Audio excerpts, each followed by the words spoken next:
Amados amigos, queridos irmãos, boa noite a todos.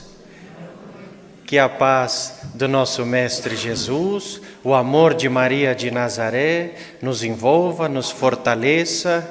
E agora, pelas últimas vezes, nós temos voltado a repetir, nos aqueça, porque parece que o frio já está a chegar, não é? Já chegou a hora de tirarmos os casacos, cobertores, então que nos aqueça nessa noite para que juntos nós possamos comentar sobre um dos temas, não digo mais bonito porque todos são lindos, mas um dos temas importantíssimos que nós encontramos no Evangelho segundo o Espiritismo. Vejamos bem que uma palavra tão pequenina encerra um ensinamento tão grande. Como pode uma palavra com 2 letras trazer tantos benefícios para nós? Tantas situações maravilhosas na nossa vida material e principalmente no envolvimento e na preparação do nosso espírito.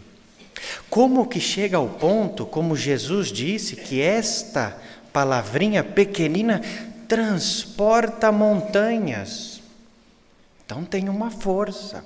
Ela tem um poder, ela tem algo por detrás que uma vez praticada, uma vez vivenciada esta virtude, só traz para nós alegrias, consolo e esperança. Por isso que nessa noite nós vamos comentar sobre a fé. E para podermos iniciar esse diálogo, essa conversa, nós propomos a seguinte ideia: vamos fazer uma viagem no tempo.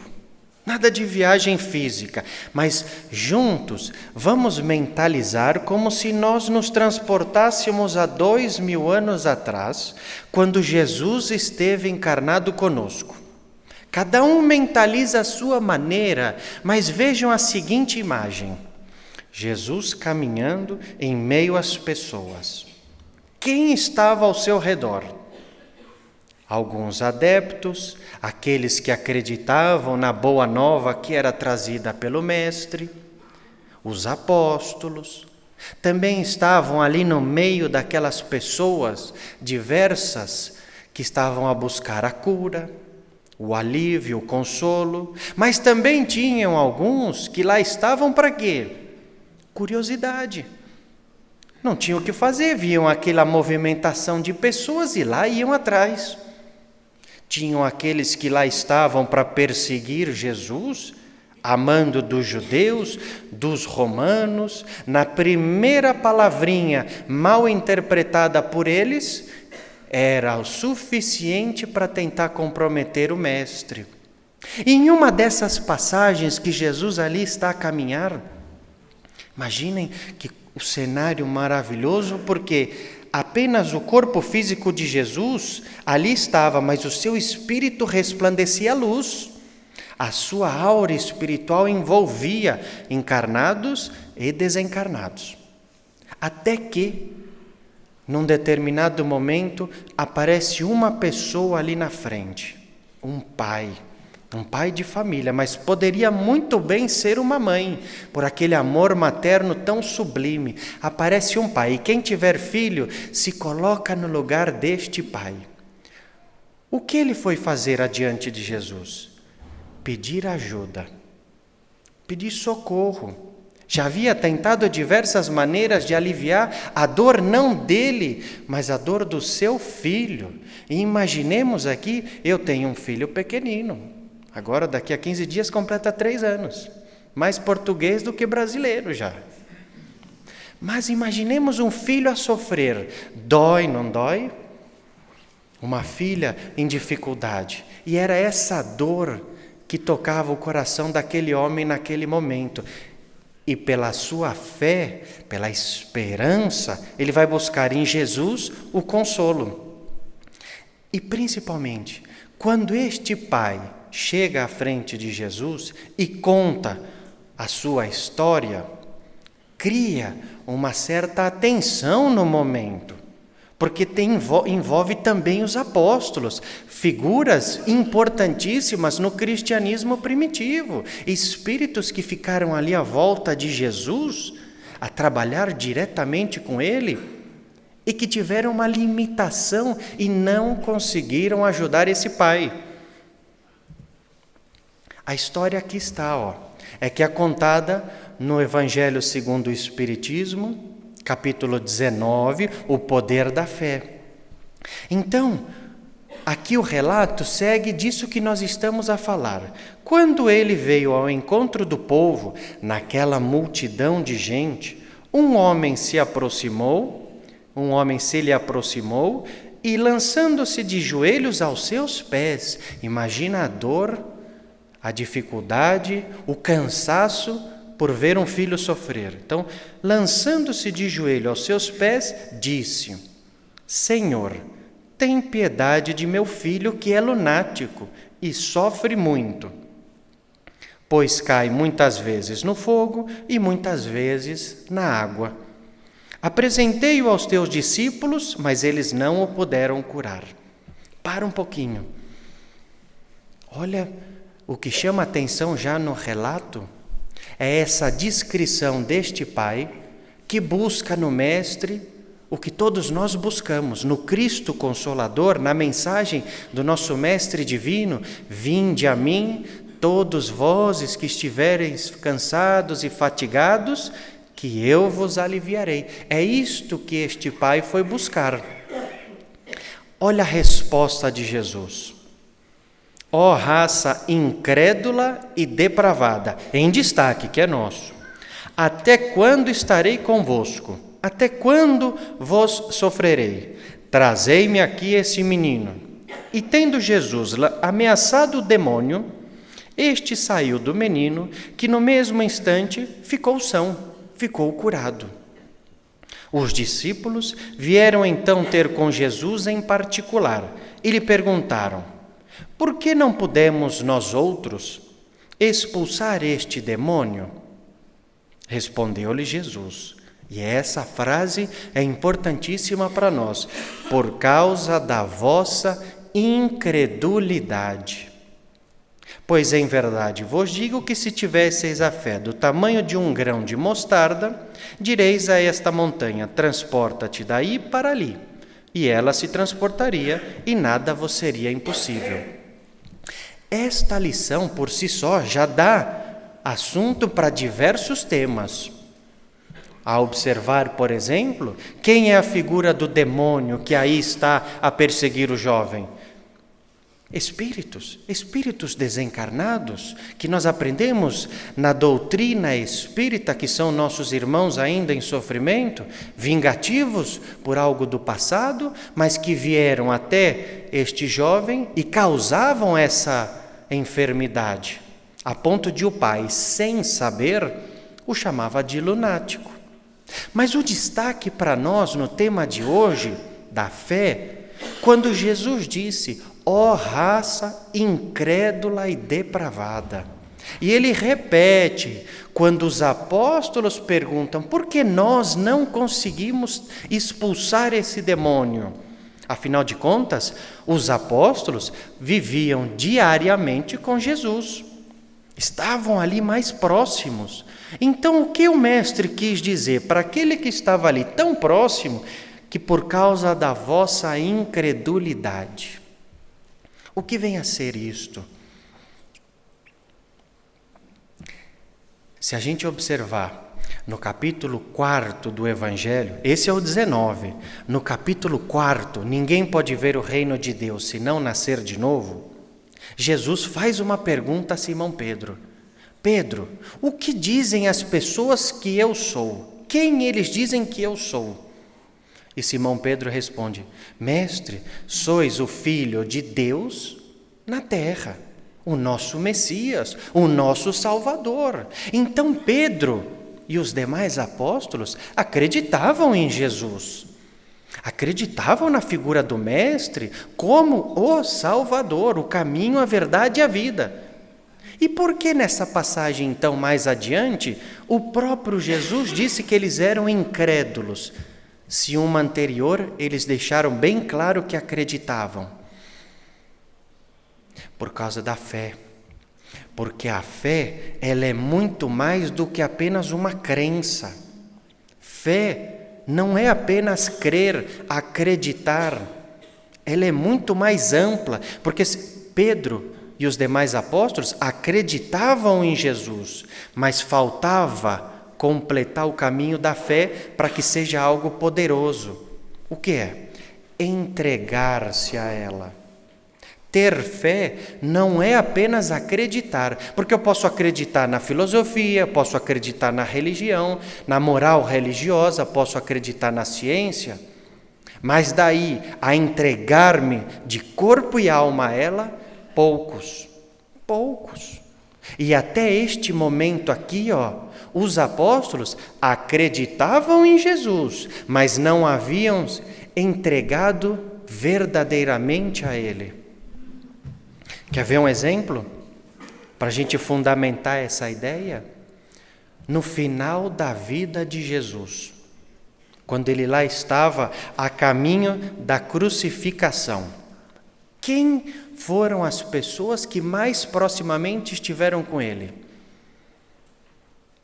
O que fez Simão Pedro quando questionado se ele era um discípulo de Jesus?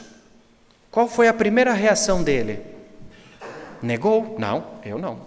Sois um discípulo de Jesus? Eu não. E ainda não negou uma vez, não é? No Brasil a gente costuma dizer, errar é humano. Insistir no erro é burrice. E ele então nega 3, não 2, 3 vezes a Jesus. Então mostra que de fato Simão Pedro poderia acreditar, mas até aquele momento não havia se entregado verdadeiramente a Jesus. E aí, mais uma ideia para completar isso: até este momento, nenhum dos apóstolos havia tido oportunidade de curar alguém. Pós-desencarne de Jesus, que eles passaram a se preparar e passaram a sair a levar a cura. Então, quem a gente consegue dar um exemplo de que realmente, neste momento, tinha fé, acreditava mais do que isso, se entregou verdadeiramente? Tem uma figura evangélica, um personagem que é marcante: a mãe de Jesus. Já pararam para pensar sobre a vida de Maria de Nazaré? Antes mesmo do nascimento de Jesus, ela não teve um sonho? Ela não teve um sonho com um anjo que veio prepará-la? Neste encontro divino, o Espírito disse a ela como seria o caminho que ela iria percorrer? Disse a ela apenas que ela iria receber, ela seria a mãe do nosso Salvador, seria a mãe de Jesus. Mas disse a ela os momentos alegres que ela ia ter com Jesus? Não. Disse a ela os momentos de dores e dificuldades que ela ia ter com Jesus? Pela história do seu filho que tanto sofreu? Também não. Havia necessidade de dizer isso a ela? Não. Porque ela, quando aceitou o compromisso de ser a mãe de Jesus, ela foi com fé, confiança, em abraçar a oportunidade, independente se ia ser bom ou ruim. Ela tinha fé na vinda do Mestre. Tanto é que no final da vida de Jesus, ela estava lá presente ou não? No momento do seu filho na cruz, ela estava lá ou não? Estava, porque ela tinha exatamente a fé. Ela se entregou verdadeiramente para o trabalho que ela foi designada, para servir, não ser servida. Ainda que naquela situação tão delicada que ela presenciou o filho ser torturado e veio a desencarnar. Mas a fé não foi abalada. Então, a gente observa o porquê dessa passagem do Evangelho que diz que os apóstolos não puderam curar. Depois, então, do desencarne de Jesus, eles passaram a sentir. Diz Emmanuel, no livro Consolador, pergunta 220, quem tem fé desta parte final aqui, de transportar montanhas, não transporta montanhas porque crê, porque acredita. Ele consegue transportar montanhas porque sabe que consegue. Por saber e sentir o poder da fé de uma tal maneira que dá a ele condições de transportar a montanha, que é a dificuldade, que é o sofrimento. Nós ainda vivemos num planeta como? De acordo com o nosso Evangelho. Provas e expiações, aonde o mal ainda predomina. Então nós estamos aqui para quê? A não ser que tenha algum missionário, a grande maioria de nós está aqui para quê? Resgatar as provas e as expiações. Então a gente não vem aqui só para poder passar alegrias. Nós temos que resgatar o nosso passado. E infelizmente ainda a dor vai visitar-nos. Vai passar lá na nossa casa e bater na porta para entrar.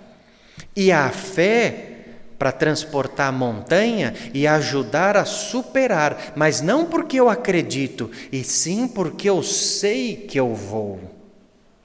Eu tenho este poder da fé que eu sei que eu vou superar. Afinal de contas, nós não estamos condenados a sofrer eternamente, apenas e tão somente até o momento que nós resgatarmos a nossa falta. Porque a partir do instante que nós começarmos a caminhar, nós vamos superando as dificuldades, mas nós vamos tendo, por outro lado, a alegria de servir.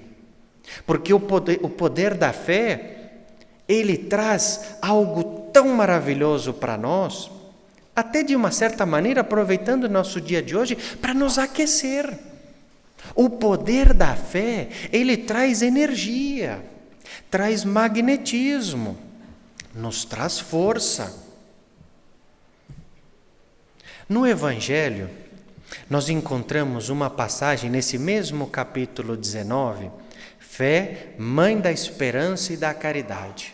E aqui tem uma ideia interessante. Para ser proveitosa, a fé tem que ser ativa. A fé tem que ser ativa. Por isso que normalmente a gente pensa que a fé é apenas o acreditar. E para acreditar eu não preciso nem me mexer. Posso estar aqui sentadinho. Mas diz o Evangelho que ela precisa ser ativa. Tem que gerar algo, energia, força, ou como dizem os espíritos, magnetismo. Não deve entorpecer-se. Mãe de todas as virtudes que conduzem a Deus, cumpre-lhe velar atentamente pelo desenvolvimento dos filhos que gerou. Como que a fé é ativa? Como que esta fé, ela tem esta característica de ser algo positivo? Vamos voltar no tempo outra vez? Vamos voltar lá com os apóstolos? Até então, lembre-se, até o momento do desencarne de Jesus, eles ainda eram incrédulos. Acreditavam, mas não haviam se entregado. Pós-desencarne de Jesus, lá na casa do caminho, o Mestre se materializava aos apóstolos, esteve com eles ali e passou uma orientação, que eles saíssem a levar a semente divina a todos os lugares. E os apóstolos foram. Quando eles saíam, e visitavam as cidades, ajudavam a fundar centros cristãos, eles também começaram a produzir cura. Começaram a curar aqueles que passavam. E algo naturalmente deles, porque dentro do interior deles, apóstolos, não apenas eles acreditavam, mas eles passaram a sentir: eu posso. E começaram a curar. Esta fé ativa se manifesta na cura. Quantas vezes nós não vimos no Evangelho Jesus dizer: a tua fé te curou? O que é isto? O poder da fé, este sentimento.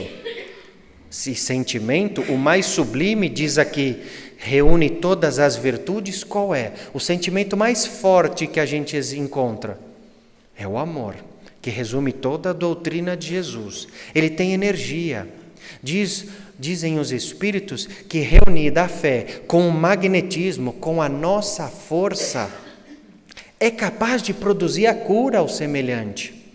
Basta ver os passes, os tratamentos espirituais no centro espírita, como a gente sai daqui renovado. Não vamos entrar na câmara do passe ou no momento do tratamento e pensar em qualquer outra coisa. Vamos naquele instante sublime não apenas acreditar, mas também entregar-se. Não é o que nós estamos a dizer? Fé que nós vamos sair dali melhor. Fé e esperança que nós vamos receber a energia que nós viemos buscar, porque ali tem trabalhadores preparados, espíritos que vêm aqui a servir, a energia lá do alto que cai sobre as nossas cabeças.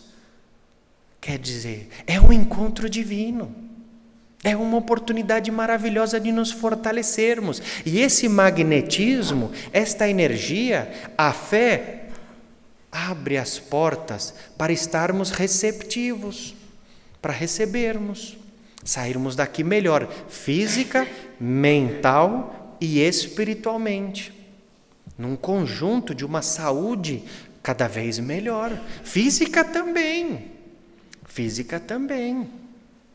Estava a ver aqui agora o sorteio do livro, não foi? A homeopatia para os animais, não é isso? O nome?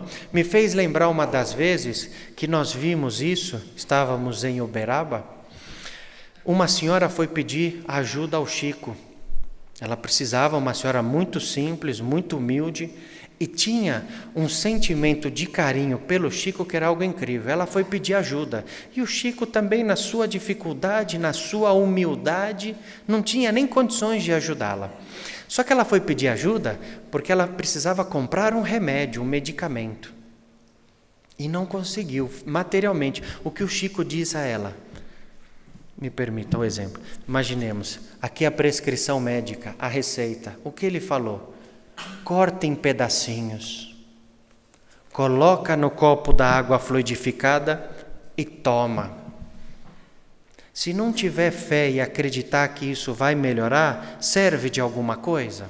Se não sentir que aquela água fluidificada com o medicamento vai entrar e vai trazer a força, o magnetismo, a saúde, adianta? Não, é apenas a ingestão de uma água. Mas a partir do instante que se acredita, que sente isso como algo bom, essa senhora se recuperou. Porque uma das outras vezes seguintes que nós voltamos, não vi, nunca mais, sinceramente, nunca mais nós vimos aquela senhora. Mas nós perguntamos para um companheiro, e aí, onde está aquela senhora? Porque ela veio com um cãozinho pequeno ao lado. Onde está aquela senhora do cão? Falou, não sabe, ela ficou boa, canta aí pela rua até não poder mais.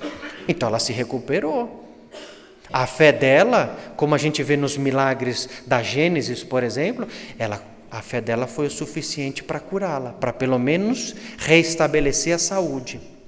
E aqui então, nesta passagem, fé, mãe da esperança e da caridade, que nos conduz a Deus. Não adianta ter fé e deixar de lado as outras virtudes. Precisa da humildade. na elevação do pensamento, do pedir e obtereis. Precisa do sentimento de amor, precisa da fraternidade porque ela tem que ser ativa, do conjunto, é melhor do que sozinho. Precisa da reunião das virtudes ensinadas pelo Cristo para o nosso desenvolvimento. Desenvolvimento moral. Crescimento moral. Para que o nosso espírito consiga melhorar, mesmo que o corpo sofra, mas que o espírito supere isso. Ele se envolva em luz, porque o corpo físico é matéria. O espírito é o ser da inteligência, do desenvolvimento, que um dia vai retornar à pátria espiritual. Continuando no Evangelho, coloca para nós diversas maneiras de se praticar esta fé ativa. E o Evangelho coloca para nós algo interessante. Algumas delas nós vamos mencionar. Fé sincera e verdadeira. Para só um pouquinho, só um pouquinho. Se o Evangelho coloca a fé sincera e verdadeira, haveria de existir uma fé falsa e não verdadeira? Haveria de existir uma pseudo-fé? Algo para nós nos refletirmos, para saber, porque quando nós sentirmos verdadeiramente a fé, tiramos de dentro de nós algo negativo. Nós passamos a vibrar bom, bem, amor, para que não consigamos aprender a falsa fé, desenvolvê-la. A fé sincera e verdadeira é sempre calma. Aí é interessante, não é? Quando se fala da calma, e aquela é sempre o mesmo exemplo, não se pode perder algo que não tem. Então, quando eu perco a paciência, de uma certa maneira, eu deixo de ter fé, é isso? Quando eu sou impaciente, eu não tenho fé, ou pelo menos eu não aproveito o poder da fé. Mais uma vez, a gente lembra o exemplo. Essa foi a primeira vez, nós éramos bem jovens ainda, nós estivemos lá com o Chico Xavier. O Chico sempre foi muito amigo dos meus avós. Então nós fomos lá, ainda era bem jovem. Mas nunca mais nós esquecemos uma coisa da calma. Antes do trabalho, num sábado, havia distribuição de alimentos. E naquele momento sempre eles abriam a leitura evangélica, faziam a leitura evangélica e um comentário no máximo de 5 minutos. Não podia passar disso, porque eram várias pessoas que comentavam. Estava eu, meu avô e minha avó. Meu avô foi uma das pessoas que falou. Nós estávamos ali só a ouvir. Eu não me lembro o que ele falou, mas eu lembro que uma senhora falou na frente, porque ela diz assim: ter paciência e ser calmo é responder 5 vezes a mesma pergunta, só que na última resposta tens que usar o mesmo tom de voz da primeira resposta. Assim seja. Uau! Não precisava falar mais nada, não é? E aí, trazendo essa ideia da calma, da paciência para a nossa lição, a fé sincera e verdadeira é calma, sabe esperar, é paciente, porque o Evangelho diz que a dor é uma bênção divina. E isso está no capítulo da paciência. Então eu tenho que ter a fé, senti-la, porque esta dor que eu passo hoje, eu tenho que senti-la para poder transportar a montanha. Eu não só acredito que eu posso, eu sei que eu posso. Mas esse transportar a montanha, às vezes não é hoje, às vezes não é amanhã, às vezes é para mais para frente. Até quem sabe na próxima encarnação, não se sabe. Por isso, há que ter calma e paciência. Faculta a paciência que sabe esperar. Por quê? Tendo seu ponto de apoio na inteligência e na compreensão das coisas, tem a certeza de chegar ao objetivo visado. A fé sincera ajuda a desenvolver a inteligência. Quando eu tenho calma, raciocino, e vejo que a dor, a montanha da dificuldade, ela existe, mas ela não é suficiente para me fazer assim, envergar a coluna. Eu olho de frente para ela e eu sei que eu vou superá-la. Por quê? Além de sentir, diz aqui, eu tenho que ter a inteligência, a racionalidade, que também é uma das formas de fé que nos apresentou Kardec. Porque eu sei que eu passo por isto hoje, porque algo eu fiz. Afinal de contas, Deus, nosso Pai, é a inteligência suprema, causa primária de todas as coisas. E uma das perguntas do Livro dos Espíritos, número 13, quando coloca dos atributos da divindade, diz que Deus é soberanamente justo e bom. Então, se Deus é soberanamente justo e bom, a dificuldade que eu tenho hoje é culpa de Deus? Não, é minha. Quem vai conseguir superá-la? Vai ser Deus? Deus vai me ajudar. Mas quem vai dar a força, o movimento inicial? Sou eu mesmo. E não adianta culpar o outro, hein? Sou eu mesmo. Allan Kardec nos apresenta algo interessantíssimo, que isso fica para a eternidade. Além da fé raciocinada, traz para nós a fé inabalável. Fé inabalável. Não aconteça o que acontecer, faça chuva, faça sol, não se modifica. Por quê? Porque só é a que pode encarar frente a frente a razão, racionalidade, o desenvolvimento da inteligência que nós falamos, em todas as épocas da humanidade. Seja hoje, seja lá na frente ou lá atrás. Uma vez que a fé for solidificada dentro de nós, ela se torna inabalável, nada modifica, nem a dor, nem a dor. Quer um exemplo para fundamentar isso? A gente sempre gosta de voltar a exemplos do cristianismo primitivo, principalmente se nós lermos Humberto de Campos, que tem várias obras, por exemplo, Boa Nova. Nesse livro Boa Nova, Humberto de Campos conta para nós sobre Joana de Cusa. Já ouviram falar sobre essa trabalhadora que às vezes não tem aquele destaque, mas a passagem de vida dela foi algo incrível, incrível, principalmente próximo ao seu final. Joana de Cusa era casada com uma das pessoas que fazia parte, o seu marido, fazia parte daquele regimento militar dos romanos.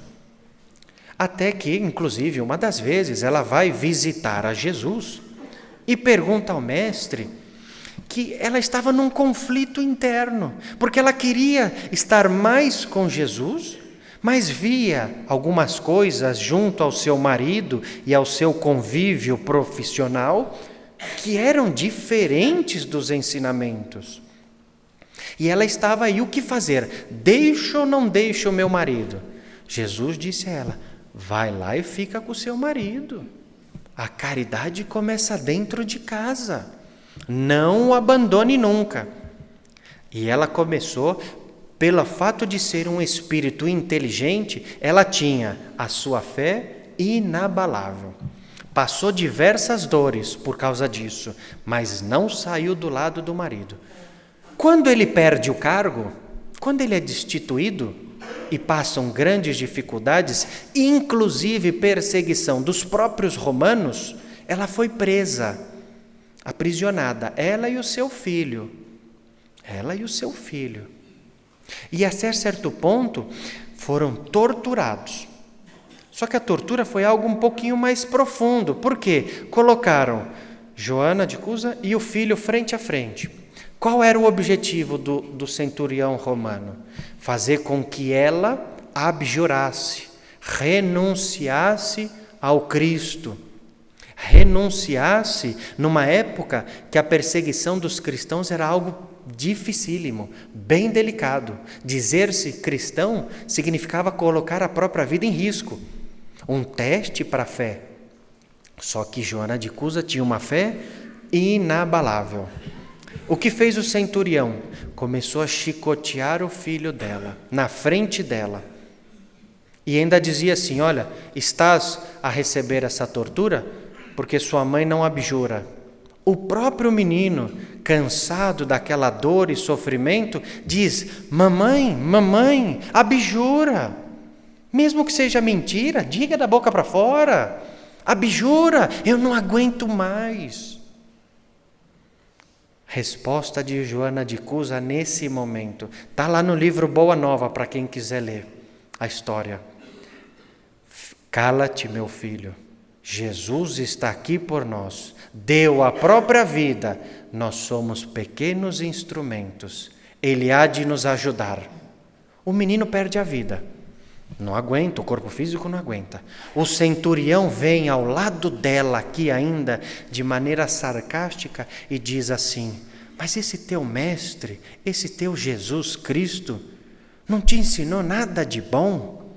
Ele não te ensinou as virtudes, por exemplo, do amor? Ela ainda encontra forças no seu último alento de vida e diz assim: ele me ensinou tudo, inclusive a amar-te. Imagina dizer isso para o agressor do filho. Mas ela consegue, porque ela tem uma fé inabalável. E esta fé inabalável, por maior que fosse a montanha dela, a dor não é o suficiente para derrubá-la. Não é o suficiente para desviá-la do caminho. Por outro lado, para quem não alimentar esta fé inabalável, o que sobra? O que ele teria? Fé vacilante, diz o próprio Evangelho. A fé vacilante produz a incerteza, a dúvida. Será? Será? Produz a incerteza e a hesitação de que se aproveitam os adversários que devemos combater. Fica na dúvida, vou ou não vou? Imagina a Joana de Cusa, abjuro ou não abjuro? E para isso temos aqui tantos espíritos encarnados e desencarnados que querem com que o ensinamento de Jesus não prevaleça, seja aqui em Portugal, Brasil e no mundo inteiro. Então essa dúvida, vou ou não vou ao centro espírita hoje? Está a fazer frio, está a chover, me dói um bocadinho a cabeça, vou ou não vou? Eu costumo dizer, quando vier essa primeira pergunta, vou ou não vou? Vai, na dúvida vai, porque com certeza quando entrar ao centro espírita, vai receber ajuda, e ainda quando sair, vai pensar assim, que bom que eu vim ao centro espírita hoje, o frio nem incomoda, porque a gente tem que afastar de nós essa fé vacilante, e seguir verdadeiramente a Jesus. E a história da fé raciocinada? Kardec nos colocou essa questão. A fé, além de inabalável, verdadeira, sincera, e a raciocinada? É algo seríssimo isso, porque nós vimos agora há pouco que a fé nos desenvolve a inteligência, o raciocínio, que é um atributo do Espírito. Então no Consolador, Emmanuel comenta, não vou fazer a leitura, mas vocês vão observar, o Consolador Emmanuel comenta que a fé que não for raciocinada faz com que o desenvolvimento, por exemplo, da ciência, da filosofia, da moral religiosa, não tenha bases. É como aquela parábola do semeador que sai a plantar em terreno que não é fértil. Por quê? Porque nós sempre vamos ter a dúvida. Sempre vamos nos questionar, será que sim ou que não? E precisamos raciocinar, refletir e buscar o ensinamento para formarmos uma opinião dentro da moral cristã e seguirmos esse caminho. O próprio Espírito da Verdade disse a Kardec que se alguma das vezes, Emmanuel disse a Chico Xavier que se alguma das vezes ele, Emmanuel, falasse algo diferente de Jesus e de Kardec, o que o Chico deveria ter fazer? Que o deixasse. Como o Chico faria essa divisão? Se está certo dentro do ensinamento do Cristo e do Kardec, do que não é?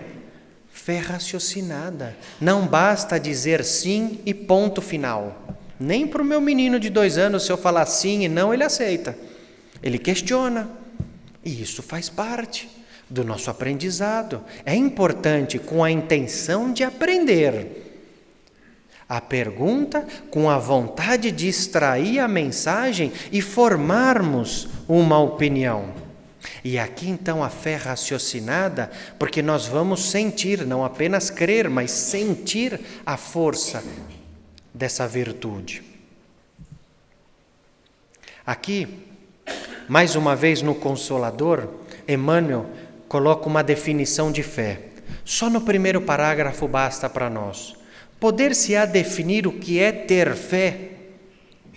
Resposta: ter fé é guardar no coração a luminosa certeza em Deus.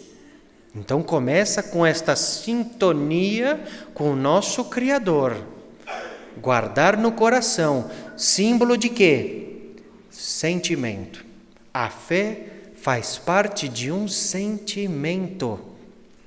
Certeza que ultrapassou o âmbito da crença religiosa, fazendo o coração repousar numa energia constante de realização divina da personalidade. Conseguir a fé é alcançar a possibilidade de não mais dizer eu creio, mas afirmar eu sei, eu sinto. Já viram a história de Bezerra de Menezes? O médico dos pobres? Bezerra de Menezes nasceu em uma família que não era espírita. Inclusive os seus pais religiosos, mas frequentavam a Igreja Católica. Até o momento que, nas ruas do Rio de Janeiro, Bezerra recebe um exemplar do Evangelho segundo o Espiritismo e do Livro dos Espíritos. E começa, no autocarro, a ler. Vai ler. E tira uma conclusão. Dias depois, quando ele já havia terminado de ler o livro, tamanho era o seu interesse, e ele diz assim: nada disto aqui para mim é novo. Como se eu já conhecesse estas mensagens, esses ensinamentos, isto tudo que esses 2 livros nos trazem. Por quê? Porque ele já trazia no seu coração essa virtude da fé. E ele sabia, ele não acreditava, ele sabia. Um resuminho para nós. O poder da fé está em ser ela ativa, como nós falamos, mãe de todas as virtudes, verdadeira, sincera e inabalável, como espécie de fé religiosa, raciocinada e de natureza divina. É através da fé que nós principalmente nos colocamos em comunhão com os espíritos superiores, com o nosso Pai Criador, com o nosso Mestre Jesus. É a ligação por meio da oração que nós colocamos a fé de maneira mais ativa. Aprendemos no Evangelho: pedi e obtereis. E o poder do pensamento, da fé, da oração, de pedir e termos, quem sabe, o merecimento de receber. Nós terminamos com uma pequena passagem. Nós começamos a falar de Jesus a caminhar no meio da multidão, aquelas pessoas ali a segui-lo, e Jesus dá a mensagem do poder da fé, não foi? Nós terminamos numa situação muito semelhante, só que muito próximo de como aconteceu no Sermão da Montanha, das Bem-aventuranças. Jesus estava mais separado, com os apóstolos ali, como se fosse uma reunião de aprendizado. E Simão Pedro, o mesmo Simão Pedro que no futuro negou Jesus 3 vezes, faz a pergunta: mestre, o que vens a entender sobre a oração verdadeira no exercício da fé? E Jesus termina o ensinamento a dizer: o Evangelho, da primeira à última palavra, é uma oração. E aquele que começar a vivê-lo está orando nos moldes que a vida espera.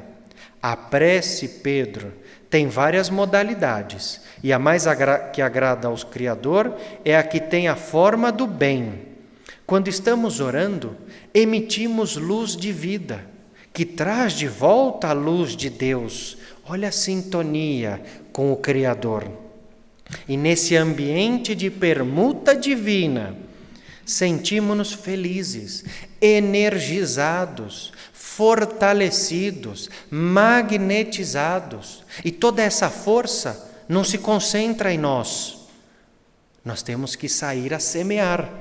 Por isso ele diz, quando nós estamos felizes, a felicidade de quem ora poderá se transformar em cura para os enfermos, em alegria para os tristes, em paz para os atribulados e poderá ajudar muito na aquisição de sabedoria. É a maneira mais ativa de se exercitar e sentir a fé. Por isso é importante a oração, evangelho no lar, a prática que inclusive nós fizemos agora há pouco do Pai Nosso. Imaginemos quando Jesus ensinou o Pai Nosso, que as portas da espiritualidade se abriram para aquelas pessoas a repetir: Pai Nosso que estais nos céus, santificado seja o vosso nome. Não são palavras aleatórias, elas vêm carregadas de um magnetismo, de uma força que cada um, quando repetiu, fez sentir nos espíritos aqui presentes. Por isso que ele tem esse poder da fé. E essa mensagem, então, para nós, tirarmos uma conclusão. Não basta só acreditar em Jesus, só acreditar em Allan Kardec, na doutrina espírita como terceira revelação. Mas é preciso que nos entreguemos a Jesus, nos entreguemos aos ensinamentos na prática diária e constante de cada uma das virtudes, de cada um dos ensinamentos do Cristo, porque cada vez que fizeres a um destes pequeninos, ele disse, é a mim que o estará fazendo. E essa é a melhor maneira de nos sentirmos vivos, nos sentirmos bem, nos sentirmos felizes. Então, aqui nós agradecemos a visita, o comparecimento de todos vocês, muita paz, muita luz, muita força no caminho para hoje, amanhã e sempre. Muito obrigado.